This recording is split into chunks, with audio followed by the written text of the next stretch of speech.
نحمده ونصلي ونسلم على رسوله الكريم ما بعد فأعوذ بالله من الشيطان الرجيم بسم الله الرحمن الرحيم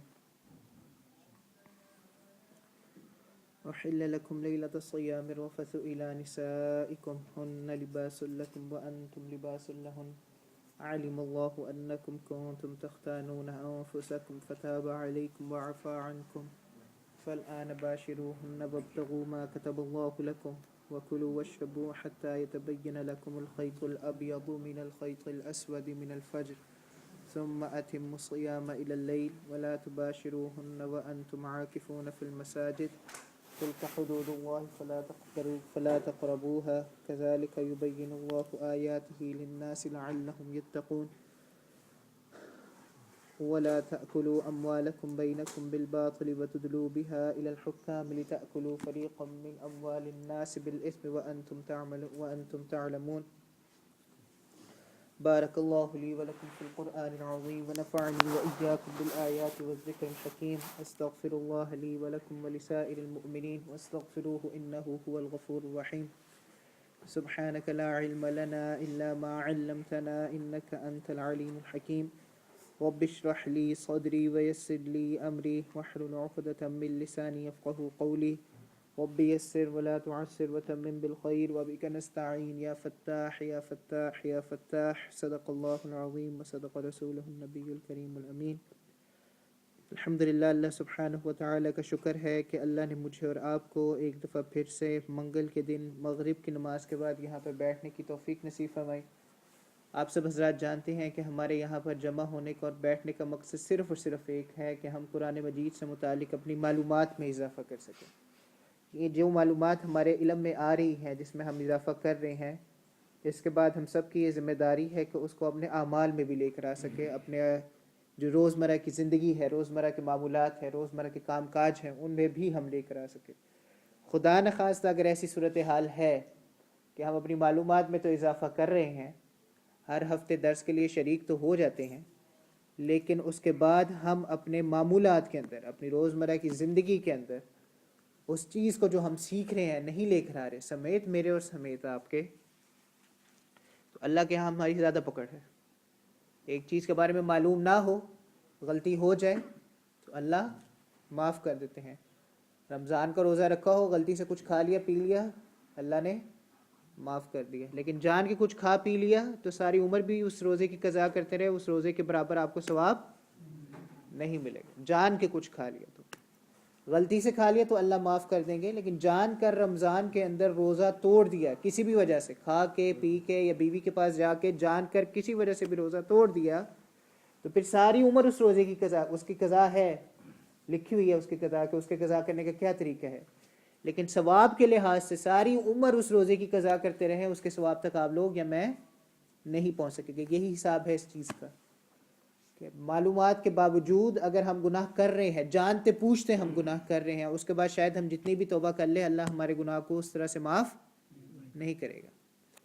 میں نے آپ کو پہلے بھی ایک چیز اگر یاد ہو تو بتائی تھی، ایک خاتون تھی اور غزوہ احد کا غالباً موقع تھا، تو ان کا رشتہ دار شہید ہو چکا تھا، تو وہ آ رہی تھی بھاگتے ہوئے، اس کی لاش کی طرف جا رہی تھی، ان کے جو عزیز فوت ہوئے تھے ان کی طرف جا رہی تھی، تو نبی صلی اللہ علیہ وآلہ وسلم راستے میں آ گئے، تو نبی صلی اللہ علیہ وآلہ وسلم نے فرمایا اس خاتون سے کہ آپ صبر کیجئے، آپ صبر کیجئے۔ تو وہ اس قدر غم میں تھی اور اس قدر ان پہ تکلیف تھی ان کے کہ ان کے حواس اس وقت کام صحیح طرح سے نہیں کر رہے تھے، تو انہوں نے کہا کہ آپ کو کیا پتہ ہو جب اپنا مرتا ہے تو کتنا دکھ ہوتا ہے، آپ مجھے کہہ رہے ہیں صبر کرو، لیکن آپ کو اس تکلیف کا کیا پتہ ہو، آپ کو اس تکلیف کا کیا اندازہ۔ اور یہ کہہ کے وہ چلی گئی۔ ویسے ہی نبی صلی اللہ علیہ وآلہ وسلم کو دکھ ہوا ہوگا یہ بات سن کے۔ اس کے بعد وہ عورت واپس آئی نبی صلی اللہ علیہ وآلہ وسلم کے پاس، اور اس نے نبی صلی اللہ علیہ وآلہ وسلم سے معافی مانگی، اور اس نے نبی صلی اللہ علیہ وآلہ وسلم سے فرمایا کہ مجھے اب صبر آ گیا ہے، پہلے میرے میں صبر نہیں تھا، اب مجھ میں صبر آ گیا، اور اس عورت نے نبی صلی اللہ علیہ وآلہ وسلم سے معافی مانگی۔ نبی صلی اللہ علیہ وآلہ وسلم نے اس موقع پر فرمایا کہ الصبر عند الصدمۃ الاولی، جب نیا نیا دھچکا لگتا ہے نا، نئی نئی خبر پہنچتی ہے اور جب پہلا پہلا صدمہ لگتا ہے کہ صبر اس وقت کیا جاتا ہے، صبر اس کے بعد نہیں کیا جاتا، صبر اس وقت کیا جاتا ہے۔ بتلانے کا مقصد صرف اور صرف یہ ہے کہ ہم میں سے الحمدللہ ہر بندے کی شخص کے دل میں ایمان ہے، اس لیے اللہ نے مجھے اور آپ کو اتنے سب لوگوں میں سے توفیق دی ہے یہاں پر بیٹھ کر قرآن مجید کا درس سننے کی۔ بہت زیادہ مواقع ایسے ہیں کہ ہم کر گزرتے ہیں، بعد میں جا کے ہمیں اس چیز کی ریئلائزیشن ہوتی ہے کہ اوہو ہم سے غلطی ہو گئی، لیکن اس وقت بھی ہمارے ایمان کے لیول اس حد تک نہیں ہوتا کہ ہم اپنی غلطی کو تسلیم کریں اور جس کے ساتھ ہم نے غلطی کی ہے اس کے پاس جا کر اسے معافی مانگ سکے یا اسے کہہ سکے کہ ہمیں معاف کر دے۔ بہرحال ان باتوں کو شروع میں کرنے کا مقصد صرف اور صرف یہ ہوتا ہے، صرف اور صرف ان باتوں کو درس کے شروع کرنے سے پہلے کرنے کا مقصد صرف اور صرف یہ ہوتا ہے کہ ہم جن چیزوں کو سن رہے ہیں ان چیزوں کا تعلق ہماری زندگیوں سے ہے، ہمارے معمولات سے ہے۔ جن بھی چیزوں کو ہم سن رہے ہیں، سننے کے باوجود کہ اللہ کا حکم اس سے متعلق کیا ہے، پھر بھی ہم اپنی ضدوں پہ اڑے رہیں اور پھر بھی ہم یہ کہیں کہ جو ہم کر رہے ہیں وہی ٹھیک ہے، باقی سب کا سب خراب ہے، تو پھر آپ سمجھ جائے کہ اللہ کے ہاں ہماری کیا پکڑ ہوگی۔ بعض اوقات ہمیں مسائل کا علم ہوتا ہے، ہم تک بات پہنچا دی جاتی ہے، اس کے بعد بھی ہم اس پہ اڑے رہیں اور اس کے بعد بھی ہم یہ کہیں کہ جو ہم کر رہے ہیں وہی ٹھیک ہے کیونکہ ہم یہ اس بنیاد پر کر رہے ہیں، تو وہ سوچ اور وہ چیز اور وہ رد عمل اور وہ طبیعتیں اللہ کے ہاں ہمیں کس مقام تک لے جائیں گی، ہمیں کتنے درجے نیچے لے جائیں گی، اس کا مجھے اور آپ کو خود اندازہ کر لینا چاہیے۔ تو اللہ سے دعا مانگیے کہ اللہ مجھے بھی اور آپ سب کو اس بات کی توفیق دے کہ جو کچھ ہم پڑھ رہے ہیں، جو کچھ ہم سننے لگے ہیں، جو کچھ ہم سمجھنے لگے ہیں، اللہ سبحانہ و تعالیٰ اس پر ہمیں عمل کرنے کی بھی توفیق نصیب فرمائے۔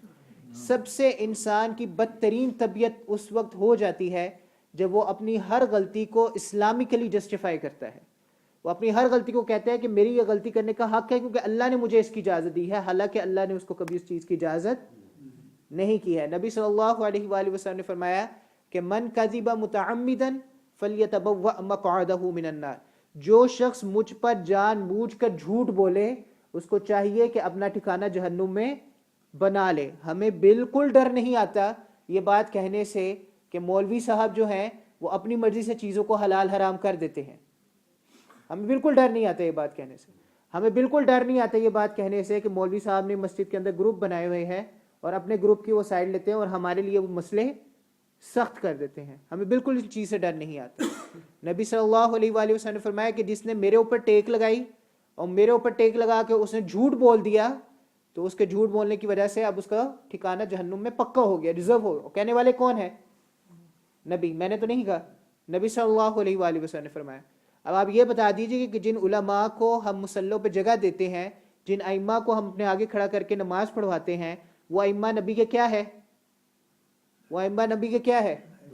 وارث ہیں۔ العلماء ورثۃ الانبیاء، علماء جو ہے وہ انبیاء کے، نبی صلی اللہ علیہ وآلہ وسلم نے فرمایا کہ انبیاء جو ہیں وہ جائیدادیں نہیں چھوڑتے اپنی وراثت میں، انبیاء جو ہیں اپنی وراثت میں جائیدادیں، پیسہ، مال و دولت نہیں چھوڑتے۔ انبیاء ایک واحد چیز اپنی وراثت میں چھوڑتے ہیں، وہ علم ہے۔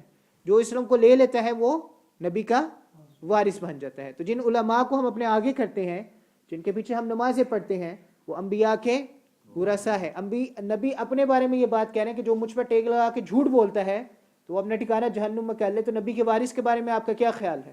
اگر ہم اس پر ٹیک لگا کے جھوٹ بولیں گے، یا وہ خود وارث، وہ خود عالم، صرف لوگوں کی بات نہیں ہے، وہ خود امام یا خود عالم یا خود مولانا اس طرح کا ہے کہ وہ اپنے ذاتی مفاد کی خاطر یا اپنے دنیاوی مفادوں کی خاطر نبی اور اللہ کے حکم کو پس پشت رکھ کے لوگوں کی مرضی کے مطابق فتوے دینا شروع کر دیتا ہے، لوگوں کی مرضی کے مطابق مسائل بتانا شروع کر دیتا ہے، تو دونوں کے لیے یہی بات ہے، ایک کے لیے نہیں ہے، دونوں کے لیے بات۔ تو میں بتانے والا ہوں یہاں پر اس درس کے اندر، اور آپ سب حضرات سننے والے ہیں۔ اگر ہم دونوں ان چیزوں کو اپنی زندگیوں میں نہیں لے کر آئے گے تو جتنی پکڑ آپ کی ہے اس سے زیادہ پکڑ میری بھی ہوگی۔ تو اللہ سے دعا فرمائیے کہ اللہ اخلاص کے ساتھ ہمیں بیٹھ کر ان چیزوں کو سننے کی اور اس کے بعد ان پر عمل کرنے کی بھی توفیق نصیب فرمائے۔ آپ سب حضرات جانتے ہیں کہ ہم سورۃ البقرہ کے اس حصے میں ہیں جہاں پر اللہ سبحانہ و تعالی نیکیوں کے بارے میں اور اپنے احکامات کے بارے میں بتلا رہے ہیں۔ سب سے پہلے اللہ سبحانہ و تعالی نے خلاصتاً ہمیں یہ بتایا کہ بحث کرنے کا کوئی فائدہ نہیں ہے، تقریریں کرنے کا کوئی فائدہ نہیں ہے۔ اگر واقعی چاہتے ہو کہ تمہیں نیکی کا ثواب ملے تو مجھ پر ایمان لاؤ، آخرت کے دن پر ایمان لاؤ اور اپنے عقائد کو مضبوط کرو، اور اس کے بعد اپنے معاملات کو مضبوط کرو، اپنی عبادات کے معاملات کو، اپنے دوسرے معاملات کو مضبوط کرو۔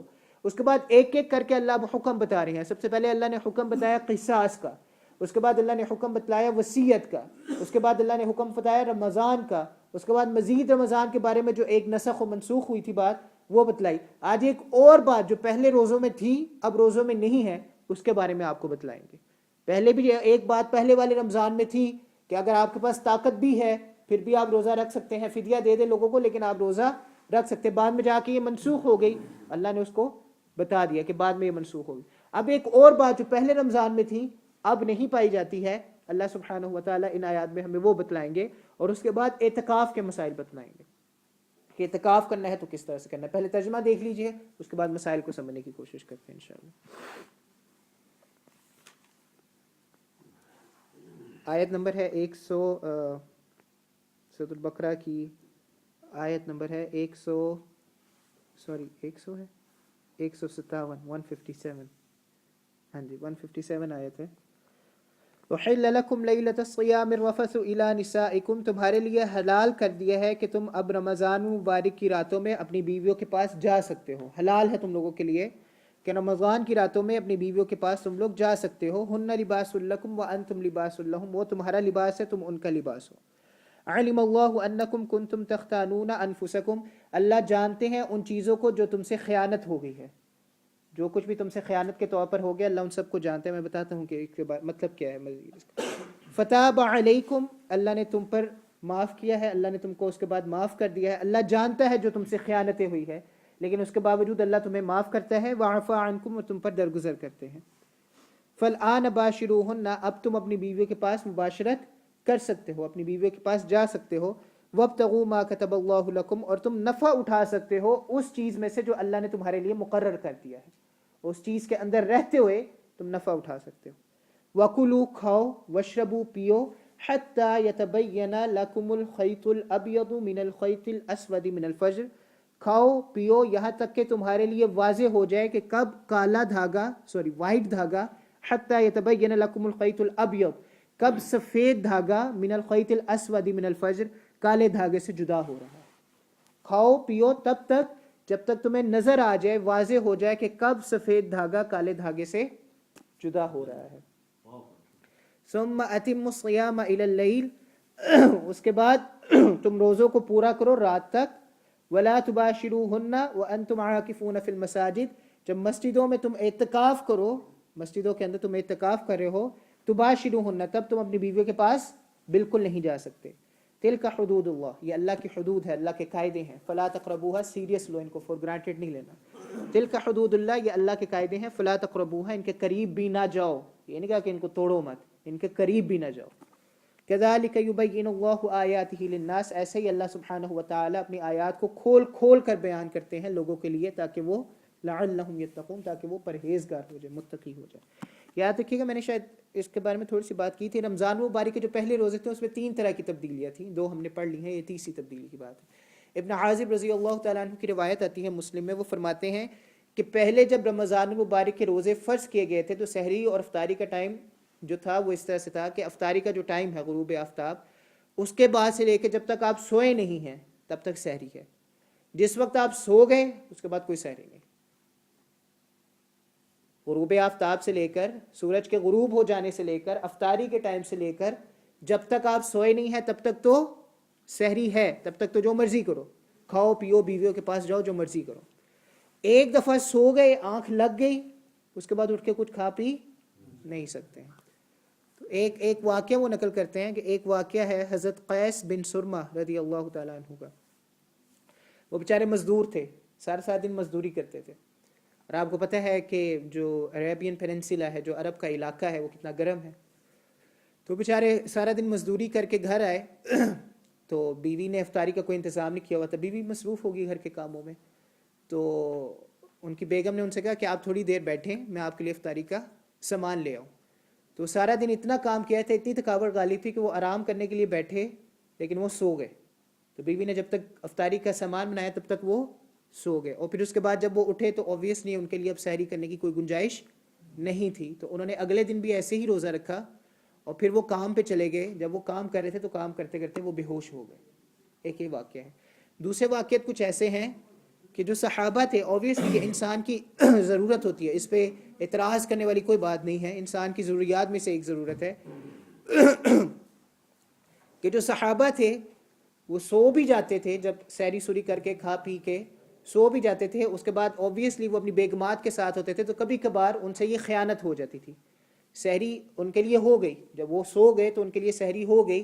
اور آپ کو پتہ ہے روزے میں 3 چیزوں سے ہم نے اپنے آپ کو بچانا ہے، کھانے سے، پینے سے اور بیوی کے پاس جانے سے. یہ 3 ہی چیزیں جن سے ہم نے اپنے آپ کو بچانا ہوتا ہے روزے میں. لیکن وہ کیا ہوتا تھا کہ سحری ہو گئی، سو لیا انہوں نے، سحری ان کی ہو گئی، لیکن اس کے باوجود بھی جو بیگمات کے ساتھ ہوتے تھے تو کبھی نہ کبھی ان سے خیانت ہو جاتی تھی. جس سے اللہ نے کہا نا کہ اللہ جانتے ہیں ان چیزوں کو جو تم سے خیانت میں ہوئی ہے، لیکن پھر بھی اللہ نے تمہیں معاف کیا اور درگزر کیا. تو ان سے خیانت تب بھی ہو جاتی تھی، وہ بیگمات کے پاس چلے جاتے تھے کیونکہ ان کے پہلو میں سو رہے ہوتے تھے. تو یہ سچویشن تھی جو صحابہ پر کچھ سخت ہو گئی تھی، اس طرح کی سچویشن تھی. تو اب اللہ کی طرف سے یہ حکم آ گیا کہ احل لکم لیلۃ الصیام الرفث الی نسائکم، کہ تم اپنی بیگمات کے پاس جا سکتے ہو، وکلوا واشربوا، اور تم کھا پی سکتے ہو تب تک جب تک سفید دھاگا کالے دھاگے سے جدا نہ ہو جائے. اس پہ بھی ایک اچھی بڑے مزے کی کہانی میں سناتا ہوں آپ کو کہ جب تک سفید دھاگا کالے دھاگے سے جدا نہ ہو جائے، یعنی ایک وقت اللہ نے بتا دیا کہ اس وقت تک آپ کھا بھی سکتے ہیں، پی بھی سکتے ہیں، بیوی کے پاس جا بھی سکتے ہیں، سو یا نہ سو اس سے کوئی فرق. پہلے سٹینڈرڈ کیا تھا کہ سو گئے تو بس گیا، اب سٹینڈرڈ سونا نہیں ہے، اب ایک وقت طے کر دیا گیا کہ وقت ایک طے ہو چکا ہوا ہے. اب یہاں پر جو دوسری بات جس کی طرف میں آپ کا اشارہ دلانا چاہ رہا ہوں، آپ کا دھیان دلانا چاہ رہا ہوں، جو کہ بڑی اہم بات ہے. دیکھیں اللہ نے قرآن مجید کی یہ آیت شروع کی ہے کس الفاظ کے ساتھ؟ احل لکم، تمہارے لیے حلال کر دیا گیا. اس کا مطلب ہے پہلے ایک حکم تھا وہ اب ختم ہو گیا، اب نیا حکم آ گیا، وہ حلال کر دیا گیا. آپ پورے قرآن کا مطالعہ کر لیں، پورے قرآن کا ایک آیت مجھے ایسی ڈھونڈ کے بتلا دے جس آیت میں آپ کو اس بات کا اشارہ ملتا ہو کہ رمضان المبارک جب فرض ہوئے تھے، رمضان المبارک کے روزے جب ابتدائی زمانہ میں فرض ہوئے تھے، تب سحری کا طریقہ یہ تھا کہ آپ سو گئے تو سحری ہو گئی. کوئی ایک آیت قرآن کی مجھے ڈھونڈ کے دکھا دے جس کے اندر اللہ سبحانہ و تعالیٰ یہ بات ہمیں بتلا رہے ہو. یہ حکم جو منسوخ کیا گیا ہے اور اس کی جگہ پر جو نیا حکم آیا ہے، یہ حکم ہمیں کہاں سے پتہ چلا ہے؟ جو منسوخ ہوا ہے، جو ختم ہوا ہے، یہ کہاں سے پتہ چلا ہے؟ احادیث سے، نبی کے عمل سے، صحابہ کے عمل سے، وہیں سے پتہ چلا ہے نا. قرآن کی تو کوئی ایک آیت نہیں ہے جو آپ کو یہ بتلا سکتی ہے کہ پہلے سحری اس طرح ہوتی تھی، اب سحری اس طرح سے ہو رہی ہے. اور قرآن کے الفاظ آپ کو یہ بتا رہے ہیں کہ پہلے ایک حکم موجود تھا، وہ حکم ختم، اب نیا حکم آپ کے پاس آ گیا ہے. پہلے ایک حکم موجود تھا. آپ سب حضرات ان چیزوں کو ذہن میں رکھا کریں، کیونکہ ہمارے ہاں ایک بہت بڑا فتنہ پایا جاتا ہے جو اس چیز کے بارے میں بار بار بات کہتا ہے کہ جو کچھ ہے قرآن میں ہے، حدیث کے پاس جانے کی کوئی ضرورت نہیں ہے. اس چیز کو ذہن میں رکھیے گا. ایک ابھی جو میں نے بات کی ہے، اب دوسری بات کی طرف ہے. قرآن مجید کے اگر صرف الفاظ دیکھنے ہو اور ترجمہ دیکھنا ہو، صرف الفاظ اور ترجمہ دیکھنا ہو، تو سحری کا ٹائم کیا اللہ نے بتایا ہے؟ اللہ نے سحری کا ٹائم یہ بتایا کہ جب سفید دھاگا کالے دھاگے سے نکل آئے تب سحری کا ٹائم ختم. اب کالا دھاگا رکھ کے اپنے سامنے بیٹھ جائیں، جب تک سفید دھاگا اس میں سے نہیں نکلے گا سحری کا انتظار کرتے رہیے گا. اللہ نے کہا نا، قرآن کے الفاظ ہیں، میرے الفاظ تو نہیں ہیں. سفید دھاگا اپنے سامنے رکھ لے، جب تک اس کالا دھاگا اپنے سامنے رکھ دے، جب تک اس میں سے سفید دھاگا نہیں نکلتا کھائے پیے موج کریں. روزہ ہے، روزہ نہیں ہے، سحری کا ٹائم ہے، جو مرضی کریں. قرآن کے الفاظ ہیں. یاد رکھیے گا، ہم لوگ کبھی بھی قرآن کو نہیں سمجھ سکتے نبی کے عمل، نبی کے قول اور نبی کی سنت کے بغیر. یہ یاد رکھیے گا. قرآن کبھی بھی بغیر نبی کے واسطے سے سمجھا، چاہے آپ کتنے ہی ماہر ہو زبان کے اندر، چاہے آپ کو عربی فرفر آتی ہو، چاہے آپ کو عربی آتی ہو یا نہ آتی ہو، چاہے آپ ٹرانسلیشنز پڑھ لیں جو پڑھی ہوئی ہیں یہاں پہ، وہ سب کچھ آپ پڑھ لیں اور آپ بہت زیادہ ماہر ہو جائے، اگر آپ نبی کی سنت کا انکار کرتے ہیں کہ یار یہ تو سنت ہے ہی نہیں، یہ تو بعد میں آنے والے لوگوں نے بس اکٹھی کر کے ہمیں دے دی ہے، نبی کی حدیث کا انکار کر دے، آپ کو پتہ ہے نبی کے زمانے میں تو کوئی حدیث لکھی نہیں گئی تھی، بعد میں آنے والے لوگوں نے اکٹھی کر کے ہمیں دے دی ہے. نبی کے عمل کا انکار کرے کہ یہ عمل تو صحابہ نے بتایا، ہمیں پتہ نہیں صحابہ کو پتہ بھی تھا کہ نہیں پتہ تھا. اصل مسئلہ پتہ کیا ہے؟ آپ ٹارگٹ کریں پرسنالٹیز کو، کیونکہ آپ تک دین پرسنالٹیز نے پہنچایا ہے، آپ تک دین کتابوں نے نہیں پہنچایا. یہ تو پکی بات ہے. دین جو پہنچا ہے وہ دل سے دل تک پہنچا ہے. آپ ٹارگٹ کریں پرسنالٹیز کو، ان کو ڈاؤٹ فل بنا دیں، ان کو مشکوک بنا دیں، آپ کا پورا علم مشکوک ہو جائے گا. ہمارے ہاں جو ایک فرقہ، ایک بڑی ایک سیکٹ جو ہے، کسی کے خلاف کوئی بات کرنا مقصود نہیں ہے، لیکن ہمیں اویئر کرنا ہے اپنے آپ کو کہ ہم نے کہاں پر لائن ڈرا کرنی ہے. ہمیں پتہ ہونا چاہیے، کیونکہ ہمارا مسئلہ یہ ہے، ہمارا ایمان اس قدر کمزور ہے اس سے زیادہ ہماری معلومات کمزور ہیں. حاجی صاحب, ایک تو ایمان کمزور, دوسری معلومات کمزور. پھر بھی ہم یہ سمجھتے ہیں کہ ہمیں دین کے بارے میں بہت پتہ ہے. تو جب ہماری کسی کے ساتھ کوئی بحث ہو جاتی ہے یا ہماری کسی کے ساتھ کوئی آرگیومنٹ ہو جاتا ہے, وہ ہمیں 2-4 باتیں بڑی لاجیکل سی بتاتا ہے. جیسے میں ابھی آپ کو بتا رہا ہوں کہ قرآن میں یہ لکھا ہوا ہے تو ایسے ہونا چاہیے, بڑی لاجیکل سی وہ کچھ باتیں ہمیں بتاتے ہیں اور ہم کہتے ہیں ہاں یار یہ تو ٹھیک کہہ رہا ہے.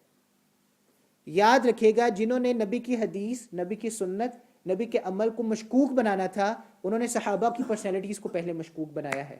انہوں نے کہا یہ جو صحابہ تھے نا یہ مشکوک تھے. آپ نہیں دیکھا فلانے کی لڑائی فلانے سے ہوئی اس زمانے میں, فلانے نے فلانے کے ساتھ زیادتی کی اس زمانے کے اندر, فلانے نے فلانے کا حق مان لیا اس زمانے کے اندر, اور ہمیں یہ سارا کچھ جو مل رہا ہے وہ صحابہ سے مل رہا ہے. تو جب صحابہ اس طرح کے ہوں تو وہ جو آگے علم پہنچانے والے ہیں وہ علم مشکوک نہیں ہو جائے گا. علم مشکوک ہو گیا نا, چونکہ صحابہ مشکوک تو علم مشکوک. ہم تک پہنچانے والے صحابہ ہیں, ہمارے پاس تو کوئی سورس ہے نہیں. اس وقت کوئی کتاب موجود ہی نہیں تھی جس کتاب کا آپ حوالہ دے سکے. آپ بار بار لوگوں کا حوالہ دیتے ہیں جا کے, فلانے نے فلانے کو کہا, فلانے نے فلانے کو کہا, فلانے نے فلانے کہا, اور فلانے نے پھر ہمیں کہا. ایک چیز ذہن میں رکھ لیجئے, بہت اچھے طریقے سے ذہن میں رکھ لیجئے, آپ کبھی بھی اللہ کی کتاب کو سمجھ ہی نہیں سکتے. یہ دعویٰ نہیں ہے, یہ چیلنج ہے, یہ کلیم نہیں ہے, یہ چیلنج ہے کہ آپ کبھی بھی اللہ کی کتاب کو سمجھ ہی نہیں سکتے بغیر نبی کی کومنٹری کے, بغیر نبی کی تشریح کے. آپ کبھی بھی اس کتاب کو نہیں سمجھ سکتے. اللہ نے یہ کتاب نبی پہ اتاری تھی, اللہ چاہتا تو عربوں پہ اتارتا, کیونکہ عرب عربی سمجھتے تھے. اس زمانے کا عرب آج کے عرب کی طرح نہیں تھا جو آپ کے سامنے سلینگ بولے گا اور آپ کہیں گے واہ جی اس سے بڑا عالم ہی کوئی نہیں ہے. اس طرح کا عرب نہیں تھا. اس عرب کی زبان اتنی فصیح تھی کہ وہ باقیوں کو گونگا کہتا تھا. آج کل کے عرب کو تو وہ عربی آتی نہیں. آج کل کا عرب تو قرآن ٹھیک طرح سے نہیں پڑھ سکتا. اگر یقین نہ ہو تو حاجی صاحب سے پوچھ لیں, حاجی صاحب پڑھتے ہیں ان کے ساتھ قرآن.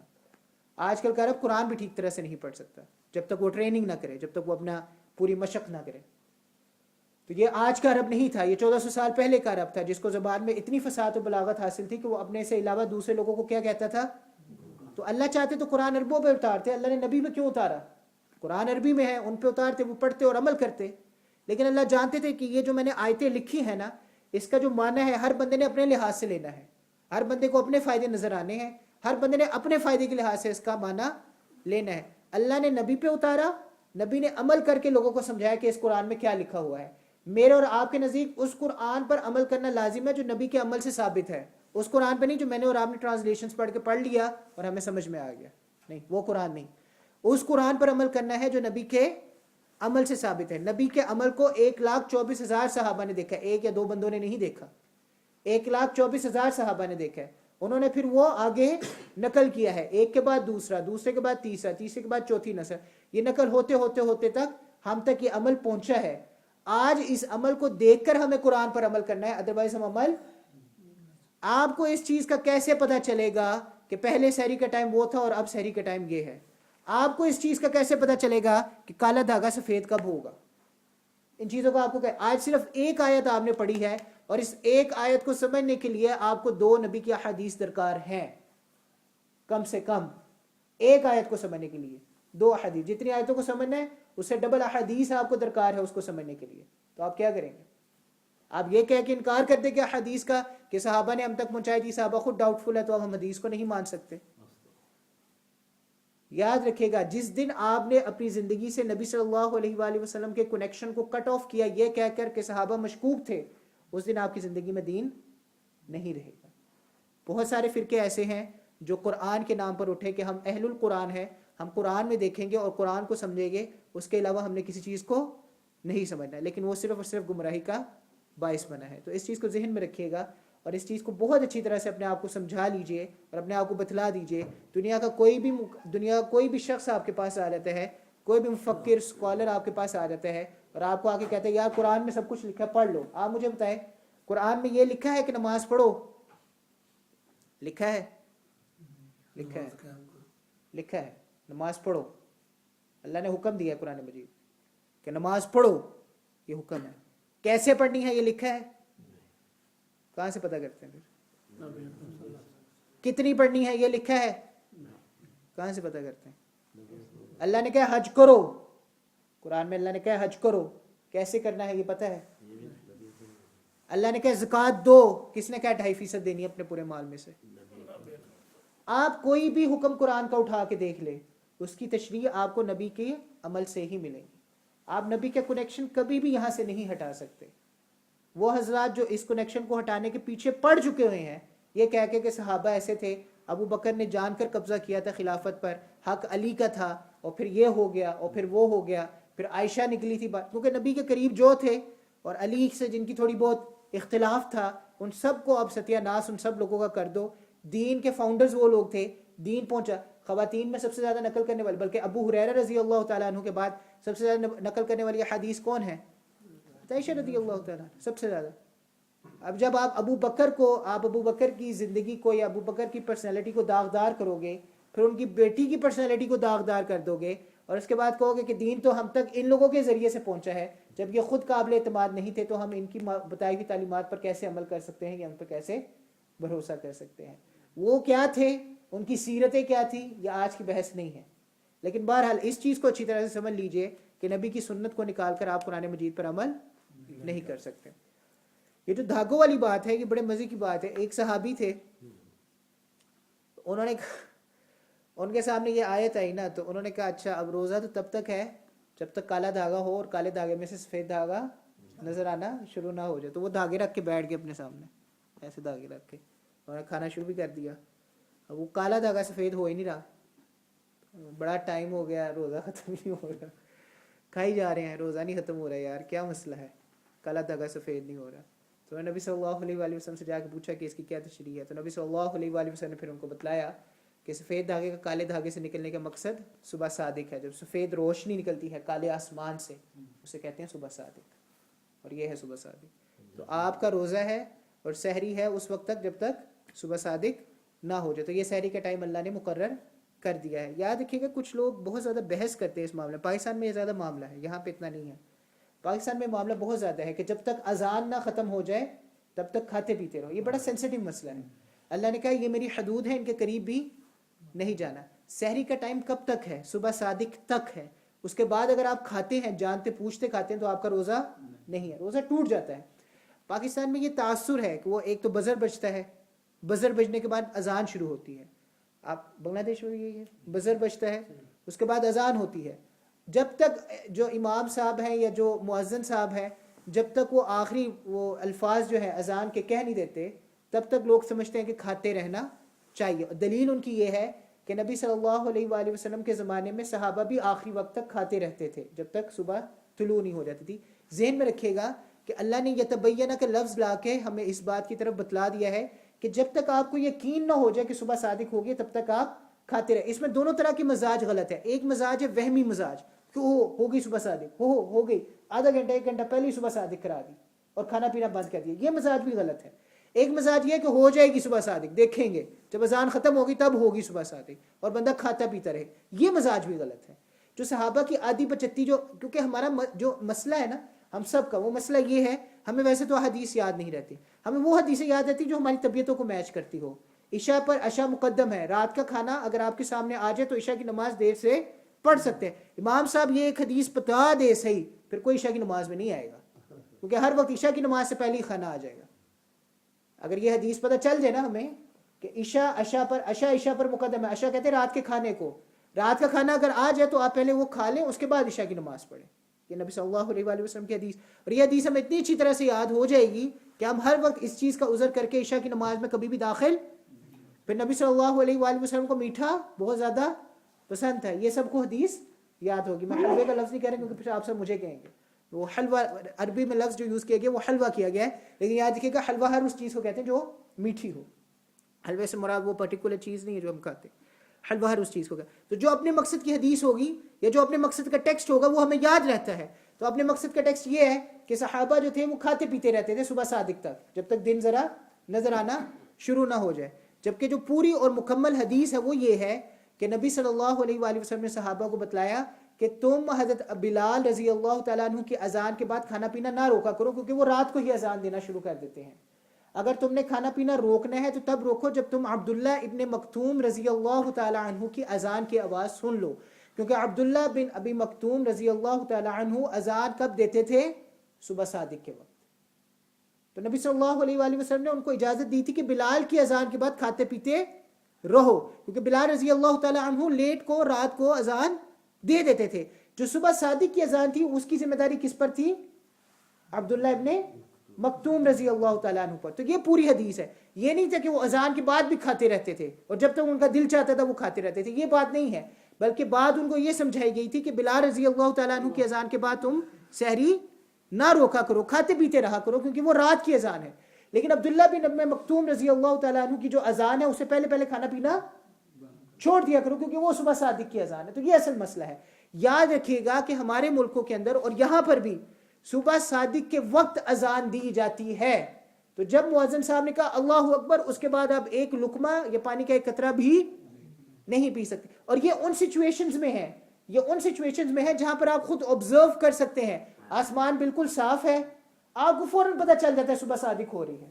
آپ ایسے ملکوں میں رہ رہے ہیں جہاں پر مطلب بالکل صاف ہوتا ہے, آپ بیٹھے ہوئے ہیں باہر کھانا پینا کر رہے ہیں, آپ کو فوراً سمجھ آ گیا اچھا جی مطلب جو ہے اب صبح صادق ہونا شروع ہو گیا, آپ نے کھانا پینا بند کر. ہمارے جیسے ملک میں جہاں پر اب ہم رہ رہے ہیں, جہاں پہ ہر چیز کیلکولیٹڈ ہے, جہاں پہ ٹائم کو کیلکولیٹ, آپ کے سامنے اب تو ٹائم آ گیا ہے صبح صادق کا, اب آپ کو اذان کی بھی انتظار کرنے کی ضرورت نہیں ہے. سمجھے بات کو کہ نہیں سمجھے؟ آپ کے سامنے کیا آ گیا ہے؟ ٹائم آ, کیلکولیٹڈ ٹائم آ گیا ہے آپ کے سامنے. اب آپ کو انتظار کرنے کی بھی ضرورت, خود سے دیکھنے کی بھی ضرورت نہیں ہے, ٹائم آ گیا ہے. بہتر یہ ہے کہ تلک حدود اللہ فلا تقربوها, یہ اللہ کی حدود ہے, ان کے قریب بھی نہ جاؤ. بہتر یہ ہے کہ 3-4 منٹ پہلے ہی آپ قریب بھی نہ جائیں, اللہ کی حدود کے قریب بھی نہ جائیں. آپ 3-4 منٹ ہی پہلے کھانا پینا بند کر دیں. یہ تاثر ہے کہ اذان ہوگی اور اذان کے ختم ہونے تک کھا پی سکتے, یہ تاثر بالکل سراسر غلط ہے, اس کی کوئی گنجائش نہیں ہے. ہاں یہ ضرور ہے کہ نبی کی حدیث ہے اور نبی کی سنت ہے کہ سحری کھانا زیادہ فضیلت کا باعث تب ہے جب آپ رات کے آخری حصے میں اسے کھائیں گے, یہ فضیلت کا باعث ہے. لیکن اس کا بھی یہ مکتب نہیں ہے کہ آپ صبح صادق کے بعد تک بھی کھا سکتے ہیں, نہیں. صبح صادق کے ٹائم متعین ہو گیا ہے, حدیث میں آ گیا ہے, قرآن میں آ گیا ہے, اس سے 1 سیکنڈ بھی اوپر آپ مزید کھا نہیں سکتے ہیں. آخری بات, اس کے بعد دعا کریں گے. اعتکاف کا کیا مسئلہ ہے؟ اعتکاف کے بارے میں بھی یہاں پر اللہ سبحانہ و تعالیٰ نے بات کی. اعتکاف میں آپ کو اجازت ہے سحری کے ٹائم تک کھانے پینے کی, لیکن بیوی کے ساتھ جو مباشرت کرنے کی اجازت تھی وہ اجازت ختم ہوگی. یاد رکھیے گا جب بھی آپ مسجد میں اعتکاف کی نیت سے بیٹھتے ہیں, روزہ رکھنا آپ کے لیے ضروری ہوتا ہے.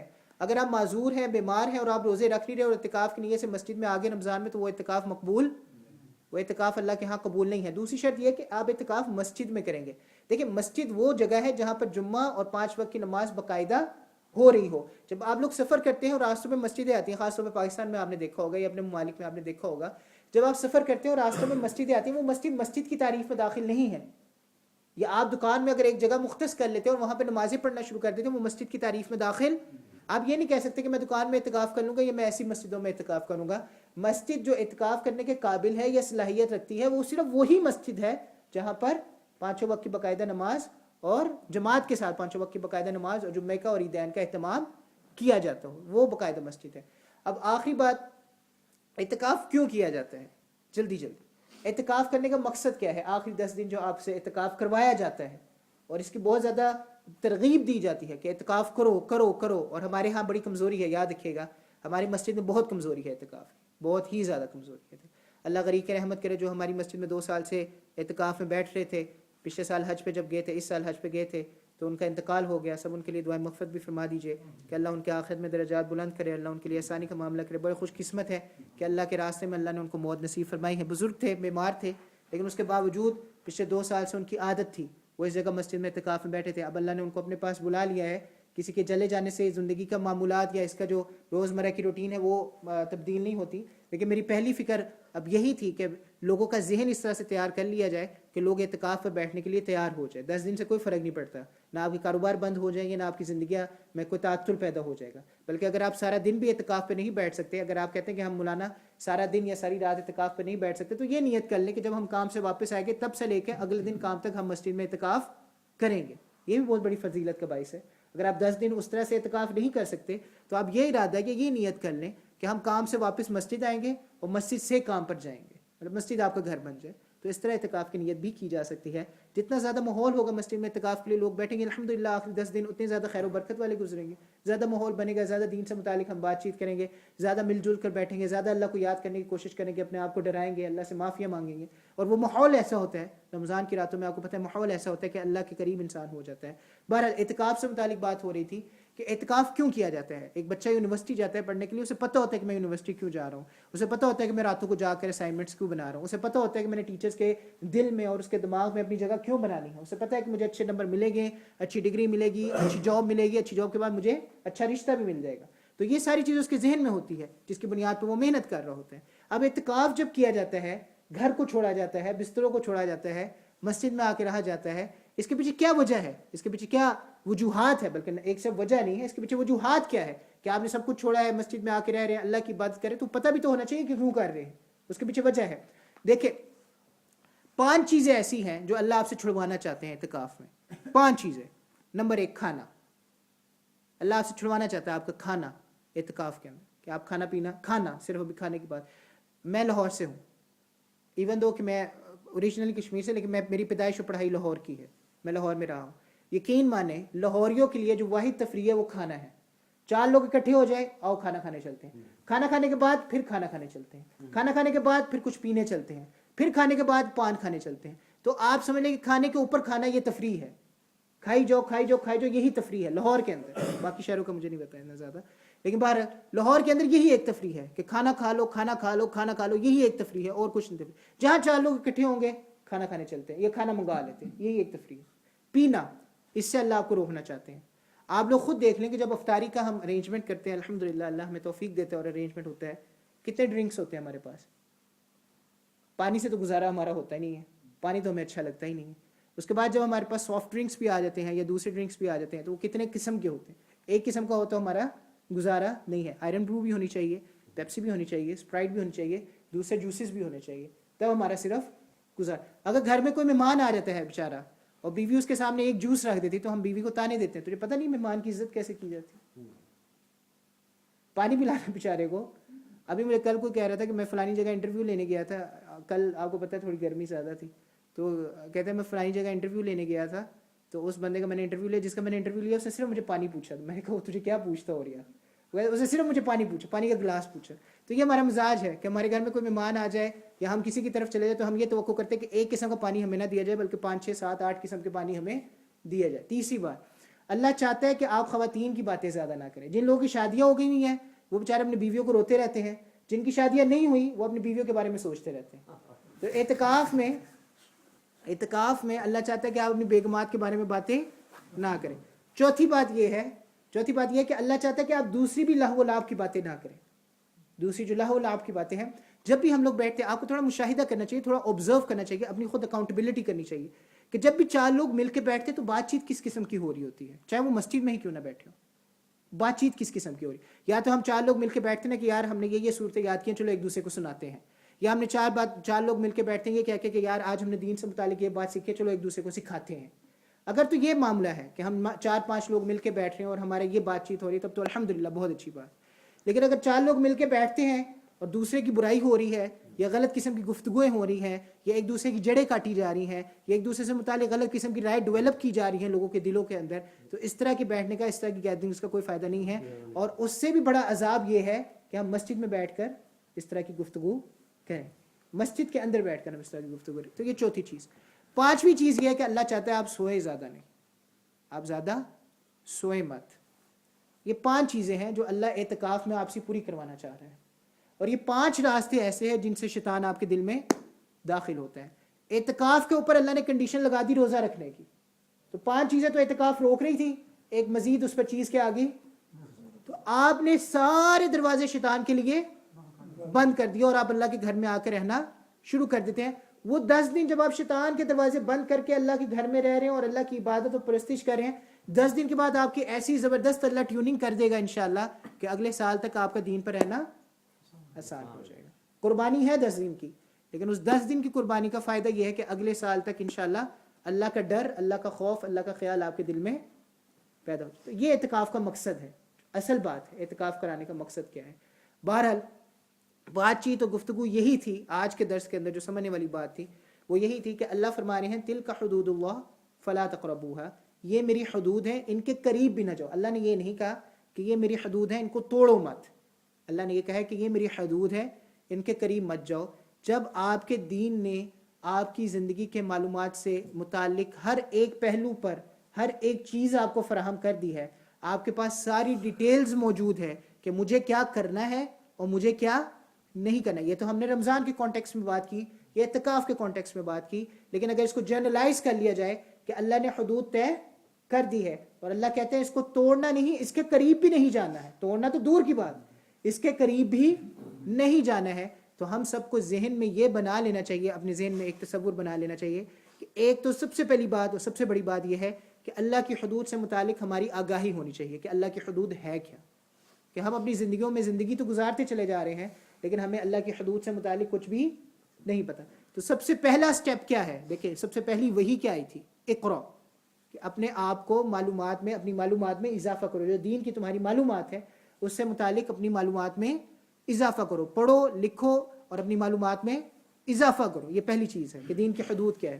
دوسری وحی کیا آئی؟ دوسری وحی میں نبی صلی اللہ علیہ وآلہ وسلم کو کہا گیا کہ فَأَنذِرْ، آپ لوگوں کو اب ڈرائیں، لوگوں کو اللہ کی طرف بلائیں۔ یہ دوسری وحی تھی۔ پہلی وحی سمجھ لو، جو دین سے متعلق معلومات ہے اس کو سمجھ لو، جو دین کی حدود ہے اس کو سمجھ لو۔ اس کے بعد دوسری وحی آئی قم فانذر، کھڑے ہو جاؤ اور لوگوں کو اس کی طرف بلاؤ۔ تیسری وحی اللہ سبحانہ و تعالیٰ کی نبی صلی اللہ علیہ وآلہ وسلم کی یہ آئی کہ قم اللیل الا قلیلا، راتوں کو کھڑے ہو اور اللہ سے مانگو کہ یا اللہ مجھے ان حدود کی حفاظت کرنے کی توفیق نصیب فرمائے۔ بحیثیت مسلمان، بحیثیت نبی صلی اللہ علیہ وآلہ وسلم کے امتی، میری آپ کی ہم سب کی یہ ذمہ داری ہے کہ اللہ کی حدود سے متعلق جتنی معلومات ہے وہ ہم سب کو ہونی چاہیے۔ 24 گھنٹے کی زندگی جو ہم گزار رہے ہیں، کم سے کم 24 گھنٹے کی زندگی جو ہم گزار رہے ہیں، اس میں جو ہمارے معمولات ہیں، جو ہماری ڈیلنگز ہیں، جو ہمارے ایکشنز ہیں، ان سے متعلق اللہ کی کیا کیا حدود ہیں وہ ہم سب کو پتہ ہونی چاہیے۔ اگر نہیں پتہ تو معلوم کرنے میں کوئی شرم نہیں ہے، کوئی شرم نہیں ہے معلوم کرنے میں کسی بھی طرح۔ مجھ سے ایک بندہ پوچھ رہا تھا، ہم نے یوٹیوب پہ وہ کلپ بھی دیکھا، اللہ معاف کرے، اللہ معاف کرے، ایک خاتون اور ایک مرد بیٹھا ہے، پاکستانی ہے اور کافی مشہور ہے، پاکستان کی سیلیبریٹیز ہے اور آپ کے تحریک انصاف کے بھی وہ ممبر ہے دونوں۔ وہ بیٹھے ہوئے ہیں اور وہ گفتگو کر رہے ہیں، بی بی سی نے یہ کور کیا ہے، بی بی سی نے ایک ڈاکیومنٹری بنائی ہے مسلمانوں پہ، پاکستانی مسلمانوں پہ، اور یہ بتانے کی کوشش کی ہے کہ جو روشن خیال قسم کے پاکستان ہیں ان کا کیا کہنا ہے۔ تو وہ عورت ہے اور وہ بیٹھی گفتگو کر رہی ہے اور وہ گفتگو کرتے ہوئے کہتی ہے کہ میری روٹین تھی کہ میں رات کو روزانہ جب بستر پہ جاتی تھی تو میں قرآن مجید کھولتی تھی اور اس کی ٹرانسلیشن پڑھتی تھی، میری یہ روٹین تھی۔ ایک دن میں نے قرآن مجید کی کھولی، نعوذ باللہ، نقل کفر نباشت، اگر میرے منہ سے کچھ غلط نکلا تو اس کا یہ مطلب نہیں کہ وہ میں ہی کہہ رہا ہوں۔ اس نے کہا رات کو میں نے کتاب کھولی اور میں نے پڑھا تو اس میں تو بڑی سیکسی باتیں لکھی ہوئی تھیں۔ یہ اگر آپ کو میرے پہ یقین نہیں ہے، یوٹیوب پہ جائیے گا اور آپ لکھ دیجیے گا کہ سلمان احمد ٹاکنگ اباؤٹ قرآن اور Salman Ahmed is saying that Quran is a sexy book, یہ آپ لکھ دیجیے گا اور آپ کے سامنے وہ کلپ آ جائے گا اگر آپ کو میری بات پہ یقین نہیں ہے۔ اس نے کہا کہ میں نے قرآن کھولا اور میں نے پڑھا، اور جب میں نے پڑھا تو میں نے کہا اوہ یہ تو ایک سیکسی بک ہے، اس میں تو بڑی سیکس کی باتیں لکھی ہوئی ہیں۔ اور اس کے بعد سلمان احمد جو وہ شخص جو وہاں پہ بیٹھا ہوا تھا، جو بڑا مشہور میوزیشین ہے پاکستان کا، گٹارسٹ ہے، اس نے کہا ہاں یہ جو مولوی ہیں یہ لوگ بات سننے کو تو تیار ہوتے نہیں ہیں، انگلش میں ہے، اردو میں بھی نہیں ہے، انگلش میں ہے، یہ بات سننے کو تیار ہوتے نہیں ہیں، لیکن میں یہ مانتا ہوں کہ قرآن ایک ریلیجیس بک نہیں ہے، قرآن ایک سیکسی بک ہے۔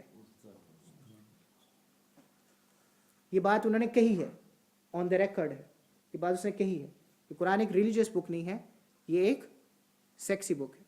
جس چیز کی طرف میں آپ کا دھیان دلانا چاہ رہا ہوں یا جس چیز کی طرف میں آپ کو لے کر آنا چاہ رہا ہوں وہ صرف اور صرف یہ ہے کہ اللہ نے ہم سب کے لیے حدود متعین کی ہے، ہمیں کیا بولنا ہے، کیا کرنا ہے، کیا نہیں کرنا اور کیا نہیں بولنا ہے، اس سب کا دائرہ کار اللہ نے کھینچا ہوا ہے۔ ہم قرآن مجید کی جب تک ٹرانسلیشنز پڑھتے رہیں گے اور یہ سمجھتے رہیں گے کہ ہمیں اللہ کی حدود پتہ چل جائے گی، یہ صرف اور صرف ہمیں گمراہی کا شکار کر سکتے ہیں اور کسی چیز کا شکار نہیں کر سکتے۔ دین سے متعلق اپنی معلومات میں اضافہ کیجئے، علماء کے پاس جائیے، اسکالرز کے پاس جائیے، انٹلیکچوئلز لوگوں کے پاس جائیے جن کو اللہ نے دین کی علم سے نوازا ہے، ان کے پاس بیٹھ کر علم کو حاصل کرنے کی کوشش کیجئے۔ جب آپ کو پتہ چل جائے گا کہ یہ دین کی حدود ہیں، یہ میری حدود ہے، تو پھر آپ کے لیے اس پر عمل کرنا آسان ہو جائے گا۔ آپ کو پتہ ہوگا کہ یہاں تک میں جا سکتا ہوں اور یہاں تک میں نہیں جا سکتا ہے، ورنہ ہمارا بھی حال اس طرح کا، وہ لوگ بھی مسلمان ہیں، اپنے آپ کو مسلمان ہی کہتے ہیں اور بڑے فخر سے انہوں نے یہ باتیں کہی ہیں. اور پلیٹ فارم ان کے پاس نیشنل نہیں ہے، انٹرنیشنل پلیٹ فارم ہے، BBC اس کو کور کر رہا ہے. یہ بات عام بات نہیں ہے کہ انسان بس کھڑا ہوا اور اس نے بات کہہ دی ہے. ہم بھی اسی گمراہی کا شکار ہو سکتے ہیں. ایسے لوگوں کے لیے دل میں نفرتیں نہیں ہونی چاہیے، ایسے لوگوں کی ہدایت کی دعا مانگنی چاہیے، اور ایسے لوگوں پہ ترس کھانا چاہیے جو اس طرح کی بات چیت کر رہے ہیں. یہ میں نے بات آپ کو اس لیے نہیں بتائی کہ آپ لوگ اس طرح کے لوگوں پہ تھوکنا شروع کر دیں یا ان کے قتل کا مطالبہ کرنا شروع کر دیں. میں اس لیے جیسے نہیں آپ کو قرآن کے متعلق کوئی بندہ کوئی بات دنیا کے کسی کونے میں کہہ دیتا ہے اور مسلمان نہ ہو تو یہاں پہ بہت رنجشیں پیدا ہو جاتی ہیں اور لوگ کھڑے ہو کر ایک دوسرے کو مارنے کے لیے تیار ہو جاتے ہیں اگر وہ کافر ہو. آپ بھی اپنے مسلمان بھی ایسی ہی باتیں کر رہے ہیں، یہ کوئی بہت بڑی بات نہیں ہے. اپنے مسلمان بھی، اور قیامت تک لوگ ایسے آتے رہیں گے جو ایسی باتیں کرتے رہیں گے. لیکن اصل مقصد ہمارا کیا ہے کہ ہم اپنی معلومات میں اضافہ کریں، اللہ کی حدود کو سمجھیں اور پھر اپنی زندگیوں میں لے کر آئے اور لوگوں تک ان حدود کو پہنچائے، اور اللہ سے مانگے کہ اللہ ہمیں ان حدود پر قائم رہنے والا بنا دے. اللہ سے دعا ہے جو کچھ ہم نے سنا ہے سمجھا ہے اللہ اس پر ہمیں عمل کرنے کی بھی توفیق نصیب فرمائے، اللہ ہمیں آگے بچانے کی بھی توفیق نصیب فرمائے.